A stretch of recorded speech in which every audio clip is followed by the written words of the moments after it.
राहुल, तुम नीचे सर करके क्यों बैठे हो? ब्लैक बोर्ड पर मैंने कुछ लिखा है, इसे देख लो। नहीं तो मैं प्रश्न पूछूंगा तो इसका जवाब नहीं पता होगा तुमको। दिन भर क्लासरूम में नीचे की तरफ देखते रहते हो। मैंने कल तुमसे प्रश्न पूछा था कि पानीपत के युद्ध पर प्रकाश डालो, तो तुमने जवाब दिया था कि मेरे पास तो टार्च ही नहीं है, तो प्रकाश कैसे डालूं? हाँ तो सर जी सही तो बोला था। अगर तुम बोलते कि पानीपत के युद्ध के बारे में बताओ तो मैं जरूर बताता। आपके प्रश्न पूछने का तरीका ही गलत है। पता नहीं आप मास्टर कैसे बन गए। क्या राहुल, मैं इतनी बड़ी क्लास को पढ़ाता हूँ और तुम बोल रहे हो कि मुझे प्रश्न पूछना नहीं आता? और अमित शाह जी, तुम हमेशा ही पीछे क्यों बैठते हो? तुम्हारी खोपड़ियाँ नहीं चलती क्या? सर जी, इसमें भी खास वजह है। कैसी वजह है? सर जी, सिनेमा हॉल में आगे बैठने वालों से कम पैसा लिया जाता है और पीछे बैठने वालों से ज्यादा पैसा लिया जाता है। क्यों? क्योंकि पीछे बैठने से अच्छे तरीके से समझ में आता है।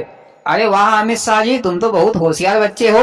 और मोदी जी, मैंने तुमको भैंस के ऊपर निबंध लिखने के लिए कहा था तो लिख कर लाए? सर जी, क्या अजीब बात करते हो। मैंने भैंस के ऊपर निबंध तो लिख दिया। भरोसा नहीं है तो मेरे घर चलकर देख लो। मैंने भैंस के ऊपर सफेद चाक से निबंध लिखा हूँ। अब भला मैं भैंस को यहाँ कैसे लाता? कहीं गोबर मोबर कर देती तो फेंकता कौन? वाह मोदी जी वाह, अपने दिमाग को अपने से 100 किलोमीटर दूर दौड़ाते हो। और अखिलेश, तुम बताओ, आ बैल मुझे मार, इस मुहावरे का हिंदी अनुवाद बताओ। सर जी, ये तो वो बात हो गई कि सर आप मुझसे 10 का पहाड़ा पूछो और मुझे तो 2 का पहाड़ा भी याद नहीं है। तो यही हुआ ना कि आ बैल मुझे मार। हाँ तो लालू जी, तुम बताओ, आम के आम गुठलियों के दाम, मुहावरे को समझाओ। सर जी, ये मुहावरा तो बड़ा सिंपल है। आप 1 महीने की स्कूल की छुट्टी कर दो और मेरी भैंस 50 लीटर दूध रोजाना देने लगे, तो ये हुआ ना कि आम के आम और गुठलियों के दाम।